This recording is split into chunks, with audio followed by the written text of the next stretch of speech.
വറഹ്മത്തുള്ളാഹി തആല ബറകാതുഹു. ബഹുമാനം നിറഞ്ഞ ഉസ്താദന്മാരെ, പ്രിയ സുഹൃത്തുക്കളെ, നമ്മൾക്ക് ഇവിടെ വിഷയ അവതരണത്തിന് ലഭിച്ച വിഷയം എന്നുള്ളത് മരണാന്തര ജീവിതം ഫിലോസിയ എന്നുള്ളതാണ്. അതായത് മരണത്തിന് ശേഷമുള്ള ജീവിതം യാഥാർത്ഥ്യമാണോ എന്നുള്ളതിനെ കുറിച്ചാണ്. നമുക്കെയും പഠിച്ചവരാണ് മുൻകാലഘട്ടങ്ങളിലും മറ്റും ആഖിറ ലോകം ഉണ്ടെന്ന്, അതായത് മരണത്തിന് ശേഷം വീണ്ടും ഒരു ലോകം ഉണ്ട്, അതായത് മരണത്തിന് ശേഷവും പിന്നൊരു പുനർജീവിതം ഉണ്ടെന്ന് നമുക്കെയും പഠിച്ചവരാണ് ഇസ്ലാമികപരമായി. അതുപോലെ തന്നെ ശാസ്ത്രീയപരമായിട്ടും ഈ അടുത്ത കാലത്ത് അവരും അതിനെ വാദിക്കുകയുണ്ടായി. മരണത്തിന് ശേഷവും വീണ്ടും ഒരു ജീവിതം ഉണ്ടോ എന്നതിന് ചെറിയ കണ്ടെത്തലുകളൊക്കെയും നടത്തുകയുണ്ടായി. നമുക്കെയും പ്രവർത്തിക്കുന്നത്, നമുക്ക് ചലിക്കാനുള്ള കഴിവ്, അതേപോലെ തന്നെ ഓരോ പ്രവർത്തനത്തിനുമുള്ള കഴിവ് നൽകുന്ന അല്ലാഹു സുബ്ഹാനഹു തആല എന്തുകൊണ്ട് വീണ്ടും ഒരു പുനർജീവിതത്തിനുള്ള കഴിവ് ഇല്ലാതാക്കുന്നു എന്ന് നാം ചിന്തിക്കേണ്ടതുണ്ട്. എത്രയോ ചലിക്കാനുള്ള കഴിവും നടക്കാനുള്ള കഴിവ്, അതായത് എത്രയോ കോശങ്ങൾ നമ്മുടെ മനുഷ്യ ശരീരത്തിലുണ്ട്.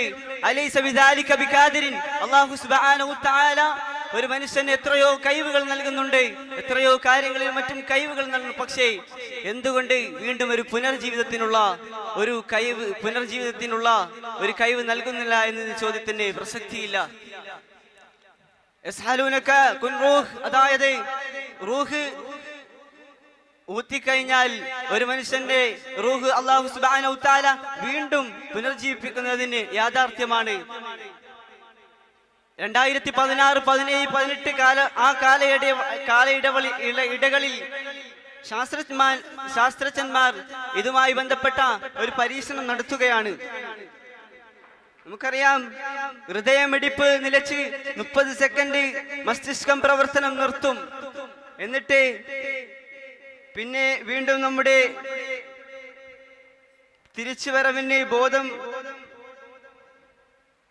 30 സെക്കൻഡിന് നമ്മുടെ ഇതിന് വരെയുള്ള ധാരണ മസ്തിഷ്ക പ്രവർത്തനം വീണ്ടും ഒരു മനുഷ്യൻ മരിച്ചു കഴിഞ്ഞാൽ അവിടുന്ന് പെട്ടെന്ന് അവന്റെ പ്രവർത്തനങ്ങളൊക്കെ നിന്ന് കഴിഞ്ഞാൽ അവന്റെ ഹൃദയം ചലിക്കുക തന്നെ ചെയ്യും. അതായത് ഹൃദയം ആ പ്രവർത്തനം നിൽക്കുന്നില്ല എന്നാണ് ശാസ്ത്രജ്ഞന്മാർ പറഞ്ഞത്. അതേപോലെ തന്നെ ഈ കണ്ടെത്തലുകളൊക്കെയും നടത്തിക്കൊണ്ട് ഇതിന് നേതൃത്വം നൽകിയ ഡോക്ടർ പാരാനിയ പറയുന്നു, ഈ ചികിത്സക്ക്, അതായത് ബ്രിട്ടൻ, അമേരിക്ക പോലെയുള്ള രാജ്യങ്ങളിൽ ഈ പുനർജീവിതം ഉണ്ടോ എന്നതിന് പരീക്ഷിക്കപ്പെടാൻ വേണ്ടിയിട്ട് ശാസ്ത്രജ്ഞന്മാർ അവിടുന്ന് മുന്നോട്ട് വന്നപ്പോൾ അവിടുന്ന് അവർ മനസ്സിലാക്കിയിട്ടുള്ളത്, ഈ പരീക്ഷണത്തിൽ 2060ഓളം മനുഷ്യന്മാര്, ഹൃദയം ആഘാതമേറ്റ മനുഷ്യന്മാരെ അവരെ ചികിത്സിപ്പിക്കുകയാണ്. അതായത് വീണ്ടും ഒരു പുനർജീവിതം ഉണ്ടോ എന്നതിന് വേണ്ടിയിട്ട് 2060ഓളം മനുഷ്യന്മാരെ ഇതിന് വേണ്ടി തന്നെ അവർ പരിശോധിക്കാൻ വേണ്ടി തന്നെ, പിന്നൊരു ജീവിതം ഉണ്ടോ എന്ന് പരിശോധിക്കാൻ വേണ്ടി തന്നെ അവരെ മുൻനിർത്തുകയാണ്. അങ്ങനെ 2060ഓളം മനുഷ്യന്മാരിൽ 40% മനുഷ്യന്മാരിൽ നിന്ന് ഇതിന്റെ ഈ ഘാതം അവർ മനസ്സിലാക്കുകയുണ്ടായി. അതായത് ഇങ്ങനെയുള്ള ഒരു ജീവിതം ഉണ്ട് എന്നതിന് മനസ്സിലാക്കുകയുണ്ടായി. അതിൽ 57കാരനായ ഒരു മനുഷ്യൻ, അതായത് 57 വയസ്സുള്ള ഒരു മനുഷ്യന്റെ, അദ്ദേഹം മരിച്ചിട്ട് 3 മിനിറ്റിന് ശേഷവും പ്രവർത്തനം ഇല്ല എങ്കിലും അദ്ദേഹത്തിന്റെ ഹൃദയമിടിപ്പ് നിലച്ചതിന് ശേഷം വീണ്ടും ഹൃദയം പ്രവർത്തിക്കുന്നതായിട്ട് കാണുകയും, അതുപോലെ തന്നെ വീണ്ടും ജീവിതത്തിലേക്ക് വന്നപ്പോൾ അവിടുന്ന് ഓർമ്മ ഇല്ലാത്തത് എന്തെന്ന് വെച്ചാൽ അവിടുന്ന് മരുന്നിന്റെ ശക്തി കാരണം വീണ്ടും ആ നടന്ന സംഭവങ്ങളൊന്നും ഓർമ്മ ഇല്ലായിരിക്കുമെന്ന് ഡോക്ടർമാർ പറയുകയാണ്. ഇത്തരത്തിലുള്ള കണ്ടെത്തലുകളൊക്കെയും നോക്കിക്കഴിഞ്ഞാൽ ശാസ്ത്രജ്ഞന്മാർ പോലും ഈ കാര്യത്തിലേക്ക് പുനർജീവിതം ഉണ്ട് എന്നതിലേക്ക് തെളിയിക്കാൻ വേണ്ടിയിട്ട് ശ്രമിച്ചുകൊണ്ടിരിക്കുകയാണ്. എന്നാലും മരണത്തിന് ശേഷം ജീവിതം എന്നുള്ളത് വീണ്ടുമുള്ള ജീവിതം എന്നൊരു യാഥാർത്ഥ്യമാണ്. അതാണ് അല്ലാഹു സുബ്ഹാനഹു തആല നാം ആദ്യം തന്നെ പറഞ്ഞ അലൈസ ബിദാലിക ബിഖാദിർ, അതായത് എത്രയോ കഴിവുകൾ, എന്തൊക്കെയും കഴിവുള്ള സൃഷ്ടാവ് അല്ലാഹു സുബ്ഹാനഹു തആല, ആ അല്ലാഹുവിന് എന്തുകൊണ്ട് വീണ്ടും ഒരു ജീവിതത്തിന് പറ്റില്ല, വീണ്ടും ജീവിപ്പിക്കുന്നതിന് സാധിക്കില്ല എന്നത് യാഥാർത്ഥ്യമാണ്. ഇൻഷാ അല്ലാഹ് ബാക്കിയുള്ള കാര്യം മാഷാ അല്ലാഹ്. ഒരു വ്യക്തി നമ്മളോട് ചോദിക്കുകയാണ്, മരിച്ചു പോയവരാരും തിരിച്ചു വന്നിട്ടില്ലല്ലോ, അങ്ങനെ മരണത്തിന് ശേഷം ജീവിതമുണ്ട് എന്ന ഒരു തെളിവും കിട്ടിയിട്ടില്ല എന്ന് പറഞ്ഞാൽ അതിനെങ്ങനെയാണ് അഭിമുഖീകരിക്കുക?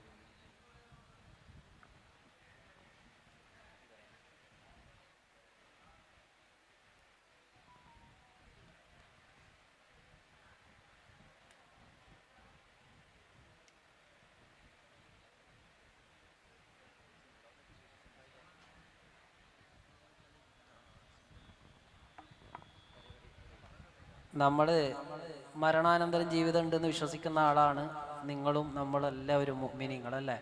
നമ്മൾ എന്തുകൊണ്ടാണ് അങ്ങനെ വിശ്വസിക്കുന്നത്? നമുക്കാരെങ്കിലും മരിച്ചുപോയ ആൾക്കാർ തിരിച്ചു വന്ന് പറഞ്ഞോ, ഭയങ്കരാട്ടോ കബറുണ്ട് കേട്ടോ എന്ന് പറഞ്ഞതുകൊണ്ടാണോ?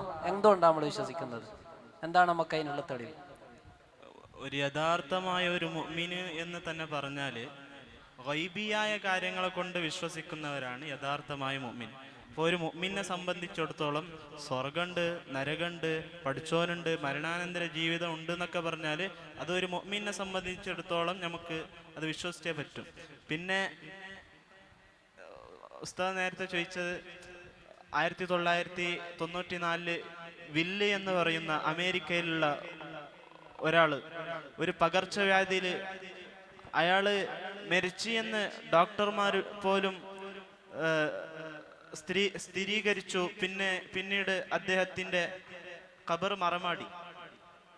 പിന്നീട് ആ ഖബറിന്റെ ഉള്ളിൽ നിന്ന് അയാൾ മരിച്ചതിന് ശേഷം ജീവിച്ചു വന്നു എന്നുള്ള ചില സംഭവങ്ങളിൽ നിന്ന് മരണപ്പെട്ട ഒരാള് പിന്നീട് ജീവിച്ചു വന്നിട്ടുണ്ട് എന്ന് അമേരിക്കയിൽ ചില ശാസ്ത്രജ്ഞന്മാർ തന്നെ അതിനെ സ്ഥിരപ്പെടുത്തിയിട്ടുണ്ട്. പ്രശസ്ത സ്കോളറായ അഹമ്മദ് ദിദാത്ത് കേട്ടിട്ടുണ്ടോ?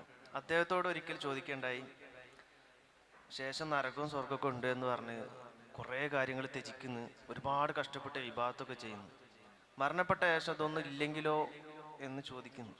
പക്ഷെ ഇതിൻ്റെ ഉത്തരം വളരെ രസകരമായിരുന്നു, അർത്ഥവത്തായിരുന്നു. അത്തരൊരു ചോദ്യം നിങ്ങളോട് ചോദിച്ചാൽ റിപ്പീറ്റ് ചെയ്യാം. നമ്മൾ ഒരുപാട് കഷ്ടപ്പെട്ടിട്ട് മരണത്തിന് ശേഷമുള്ള ഒരു നേട്ടങ്ങൾക്ക് വേണ്ടിയിട്ട്, അല്ലെങ്കിൽ അവിടെ നരകത്തിൽ ആവാതിരിക്കാൻ വേണ്ടിയിട്ട് ഒരുപാട് കഷ്ടപ്പെടുന്നുണ്ട്, ഒരുപാട് ത്യജിക്കുന്നുണ്ട്. മരിച്ചു ചെന്നതിന് ശേഷമാണ് അറിയുന്നത് നരകവും സ്വർഗമൊന്നും ഇല്ല, എങ്കിൽ ഒക്കെ വേസ്റ്റായി പോവില്ലേ എന്ന് നിങ്ങളോട് ഒരാൾ ചോദിച്ചാൽ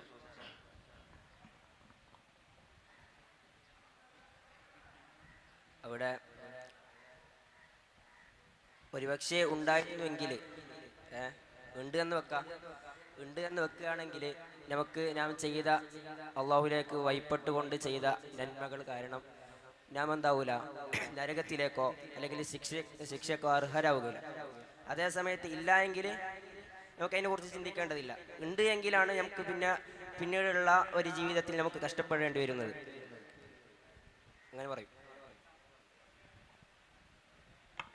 ഇതിന് സയന്റിഫിക്കലി എന്തെങ്കിലും തെളിവ് കിട്ടണം എന്ന് നിർബന്ധമുണ്ടോ? ഒരാൾ പറയുന്നത് സയന്റിഫിക്കലി തെളിവൊന്നും കിട്ടിയിട്ടില്ലല്ലോ, മരണശേഷം ജീവിതമുണ്ട് എന്ന് പറഞ്ഞു. ഒരാള് ആ മരണാനന്തര ജീവിതത്തെ കുറിച്ച് ഒരാൾ വിശ്വസിച്ചിട്ടില്ലെങ്കിൽ അയാളെ മുമ്പിൽ പോയിട്ട് എന്ത് വലിയ ഖുർആൻ ഓതിയാലും എന്ത് വലിയ തെളിവുകൾ പറഞ്ഞാലും അയാൾ അംഗീകരിക്കൂല എന്നുള്ളതാണ് വാസ്തവം.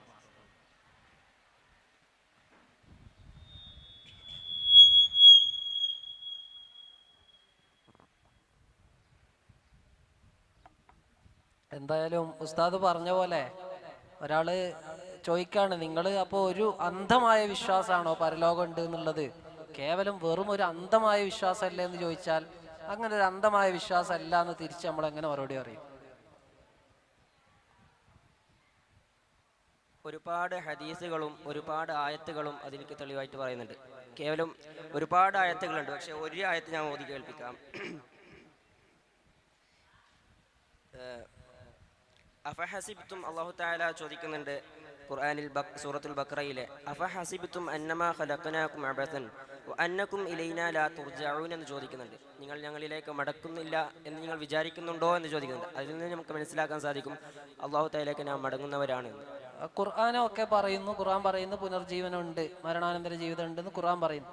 ഖുർആൻ പറയുന്നൊക്കെ സത്യാവണ്ടുണ്ടോ എന്നും കൂടെ ഈ ചോദിക്കുന്ന ആള് ചോദിച്ചാൽ, ഈ വിശ്വാസികളെ സംബന്ധിച്ചിടത്തോളം അത് ഒരിക്കലും ഒരു അവിശ്വാസികളോ യുക്തിവാദികളോ ചോദിച്ചാൽ സയന്റിഫിക്കായി അല്ല, സയന്റിഫിക് വേണ്ട, നമ്മൾ എന്ത് മറുപടി അറിയും? ഖുർആൻ പറഞ്ഞു, നമ്മൾ യുക്തിപരമായിട്ട് എന്ത് മറുപടി അറിയും? ഖുർആൻ പറഞ്ഞുകൊണ്ട് ഉണ്ടാണെന്നുണ്ടോ എന്ന് ചോദിച്ചാൽ നമ്മൾ എങ്ങനെ അതിനെ ക്രോസ് ചെയ്യും? ഖുർആനിലാണുള്ളതല്ലേ, ഖുർആനിലാണുള്ളത്. എവിടെയുള്ളത്? ഖുർആനിലാണ് മരണാനന്തര ജീവിതം ഉണ്ട് എന്നുള്ളത്. അതിലുള്ളത് കൊണ്ട് വിശ്വസിക്കണമെന്ന് ചോദിച്ചാൽ നമ്മൾ തിരിച്ചെന്ത് മറുപടി പറയും? ഒരു മുഅ്മിനെ സംബന്ധിച്ചിടത്തോളം വിശ്വസിക്കണമെന്ന് പറയും, യുക്തിവാദിയെ സംബന്ധിച്ചിടത്തോളം വിശ്വസിക്കേണ്ടെന്ന് പറയും. അങ്ങനെയല്ലല്ലോ. അങ്ങനെയാ? യുക്തിവാദിയും ഖുർആൻ വിശ്വസിക്കാൻ അവനോട് കൽപ്പന ഇല്ലേ? കൽപ്പന ഉണ്ട്, പിന്നെ ഓനോട് നിർബന്ധം, ഓനെ വിശ്വസിക്കുന്നതിന് പിന്നെ നമ്മൾ നിർബന്ധിച്ചിട്ട് അവിടെ കാര്യമില്ലല്ലോ. യുക്തിപരമായിട്ട് എല്ലാവരും വിശ്വസിക്കേണ്ട തന്നെയല്ലേ? യുക്തിഭദ്രമായി നോക്കിയാൽ ഖുർആനിൽ പറഞ്ഞത് എല്ലാവരും വിശ്വസിക്കേണ്ടത് തന്നെ ആണോ? അതോ യുക്തി കൊണ്ട് ചിന്തിച്ചാൽ ചില ആൾക്കാർക്കേ വിശ്വസിക്കാൻ പറ്റുള്ളൂ, ചില ആൾക്കാർക്ക് യുക്തി കൊണ്ട് ചിന്തിച്ചാൽ വിശ്വസിക്കാൻ പറ്റാത്ത കാര്യങ്ങളാ ഖുർആനിലുള്ള? അങ്ങനെ ഉണ്ടോ? ഇസ്ലാമിൽ യുക്തിക്ക് ഒരു പ്രാധാന്യം ഇല്ല എന്ന് പറയും. ഒരു പ്രാധാന്യം ഇല്ല യുക്തിക്ക്.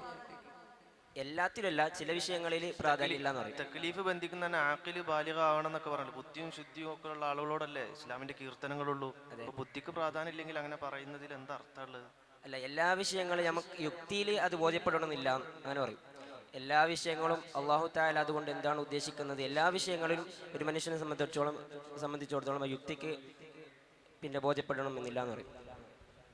ഓക്കെ, ഏതായാലും ആ പറഞ്ഞതിന്റെ മറുപടി, നമ്മളോട് പുനർജീവനം ഉണ്ട് എന്ന് പറഞ്ഞത് ആരാണ്?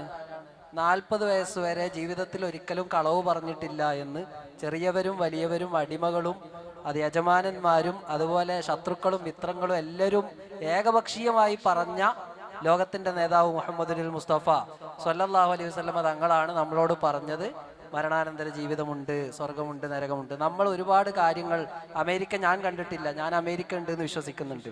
ഗാന്ധിജിയെ ഞാൻ കണ്ടിട്ടില്ല, ഗാന്ധിജി ഉണ്ട് എന്ന് ഞാൻ വിശ്വസിക്കുന്നുണ്ട്. ഇതെല്ലാം സയന്റിഫിക് ആയിട്ട് തെളിവ് കിട്ടിയത് കൊണ്ടോ യുക്തി കൊണ്ട് പ്രൂവ് ചെയ്തിട്ടോ അല്ല, മറിച്ച് പലരും പറഞ്ഞ് നമ്മൾ വിശ്വസിക്കുന്നുണ്ട്. അങ്ങനെ നോക്കിയാൽ ലോകത്ത് ഏറ്റവും കൂടുതൽ യുക്തിസഹമായി ചിന്തിച്ചാൽ തന്നെ വിശ്വസിക്കപ്പെടാൻ പറ്റുന്ന ഏറ്റവും നല്ല വ്യക്തിത്വമായ മുഹമ്മദുൽ മുസ്തഫ സ്വല്ലല്ലാഹു അലൈഹി വസല്ലമ തങ്ങളാണ് ഈ വിഷയം നമ്മളോട് പറഞ്ഞത് എന്ന ഒരു രൂപത്തിൽ നമുക്ക് അതിനെ ക്രോസ് ചെയ്യാം. എന്നാൽ അപ്പോൾ അയാൾ ചോദിച്ചാൽ, ഇതുവരെ കളവ് പറയാത്ത നിബിധങ്ങളാണ് പറയുന്നത്, പക്ഷെ ഇപ്പോൾ പറയുന്നത് കളവാനൊരു ഇഹ്തിമാൽ ഉണ്ടല്ലോ എന്ന് ചോദിച്ചാൽ എന്ത് പറയും? ഒരു സാധ്യതയില്ല. കാരണം ഈ പറയുന്ന പ്രവാചകൻ തൻ്റെ പ്രവാചകത്വം സ്ഥിരീകരിക്കാൻ വേണ്ടി ഓതുന്ന വചനങ്ങൾ ഒരിക്കലും ഒരാൾക്കും ക്രോസ് ചെയ്യാൻ സാധിക്കാത്ത സാഹിത്യത്തിന്റെ ഉത്തുംഗ സോപാനത്തിലെത്തിയ വചനങ്ങളാണ്. ആ വചനങ്ങൾ ഒരിക്കലും ഒരു സൃഷ്ടിക്ക് സ്വയം ക്രിയേറ്റ് ചെയ്യാൻ കഴിയുന്നതല്ല എന്ന കാര്യം അവർക്കെല്ലാവർക്കും ബോധ്യപ്പെട്ടതാണ്. യുക്തിഭദ്രമായി തന്നെ അംഗീകരിച്ച ചരിത്ര വസ്തുതകൾ മുമ്പിൽ നിൽക്കവേ ആ വാദം യുക്തിസഹമായി അവിടെ ഉയർത്താൻ സാധിക്കില്ല എന്നതാണ് നമ്മൾ അതിനോട് ചേർത്ത് മനസ്സിലാക്കേണ്ടത്. ഏതായാലും മാഷാ അല്ലാഹ് അവതരണം ഉഷാറായിട്ടുണ്ട്. നിങ്ങളിപ്പോൾ വന്നില്ലെങ്കിൽ ഇതൊക്കെ നഷ്ടപ്പെടുമായിരുന്നു. ഓക്കെ, ഇൻഷാ അല്ലാഹ്. അപ്പോൾ ഏതായാലും ഞാനിവിടെ വന്നിട്ട് വലിയ സന്തോഷം ഉണ്ടാക്കിയ ഒരു പരിപാടിയാണ് ഈ പാനൽ ഡിസ്കഷൻ എന്ന് പറഞ്ഞത്. ചോദ്യങ്ങൾ മൂർച്ച കൂടാൻ കാരണം, ശരിക്കും ഈ ചോദിച്ച ചോദ്യമെല്ലാം ഇപ്പോൾ നമ്മളെ ഹുസൈനാർ ഉസ്താദൊക്കെ ഇതിൽ തഖസ്സുസ് എടുത്തിട്ട് വരുന്ന ആളാണ്. അവരോടൊക്കെ ചോദിക്കേണ്ട ചോദ്യമാണ് ഇവിടെ